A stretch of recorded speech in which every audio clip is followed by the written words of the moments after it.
இன்றைக்கி oats Maggi சேர்ந்து உப்புமா எப்படி செய்கிறதுன்னு பார்க்கலாம். அதுக்கு ஒரு கப்பு ஓட்ஸ் எடுத்து இப்படி வறுத்து எடுத்துக்கலாம். ஓட்ஸு சூடாகும் தண்ணி வறுத்தா போதும். அதே கடாயில் எண்ணெய் விட்டு கடுகு அரை ஸ்பூன், உளுத்தம்பருப்பு அரை ஸ்பூன், கடலைப்பருப்பு ஒரு ஸ்பூன், பொடி பொடியாக நறுக்கின இஞ்சி சிறிதளவு, மிளகாய் குடமிளகாய் சிறிதளவு, பெரிய வெங்காயம் ஒரு கப்பு பொடியாக நறுக்கினது, கேரட்டு அரை கப்பு, பீன்ஸு அரை கப்பு, கருவேப்பிலந்தழை ஒரு ரக்கு. இதெல்லாம் நல்லா கலந்து விடலாம்.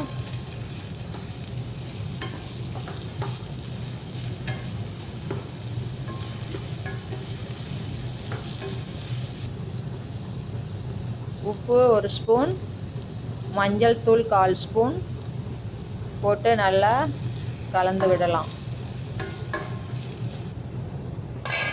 மூடி போட்டு மூடி சிம்மில் ஒரு 5 நிமிஷம் வேக விடலாம்.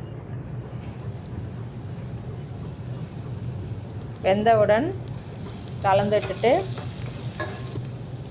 தண்ணி சேர்த்துக்கலாம்.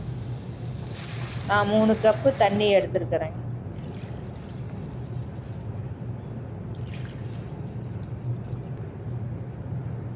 தேவையான அளவு உப்பு சேர்த்திக்கலாம். நல்லா கலந்து விட்டு கொதி வர வரைக்கும் மூடி வைக்கலாம். கொதி வந்தோடனையும்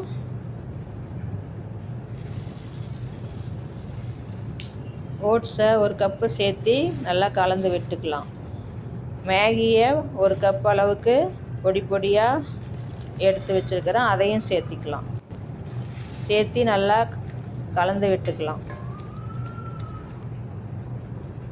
5 நிமிஷம் மூடி போட்டு சிம்மில் வேகட்டுன்னு எடுத்தால் சுவையான ஓட்ஸ் மேகி உப்புமா ரெடி. மேகியோட மசாலா ஒரு ஸ்பூன், மல்லித்தழை தூவி கலந்து விட்டுக்கலாம்.